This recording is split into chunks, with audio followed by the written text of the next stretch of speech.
maxay dadka qaar u cunaan cunto badan laakiin weligood uusan miisaankoodu siyaadin? haa, waan ku dareemi karaa. mar weliba waxaad isweydaysaa, cunto badan waad cuntaaye maxaadan u cayilaynin? cayilku kuma xirna inta cuntooyin ee aad cunto maalintii, ee waxa ay ku xiran tahay habka dheefshiidkaagu u shaqeeyo.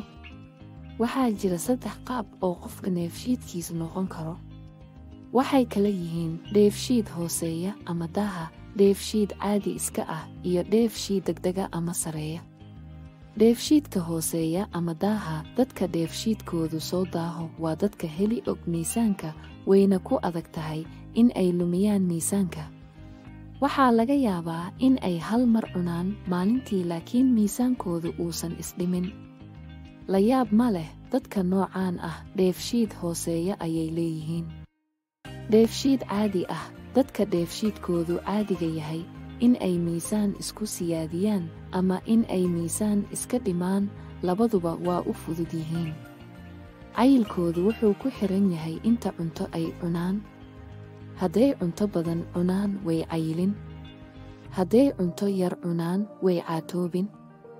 dheefshiidka degdega ama sareeya, dadka dheefshiidkoodu uu kan yahay waa dadka alaabo caatada ah. waxayna kala kulmaan dhibaatooyin badan si miisaankoodu u kordho, waxaana ku adkaata kor u qaadida cufnaanta murqaha ama culayska saaran. si kastaba, waxaa muhiim ah in aad ku qanacsan tahay kuna faraxsan tahay qaab dhismeedka jirkaaga. hadafku waa in aad caafimaad qabto, allana ku shukri.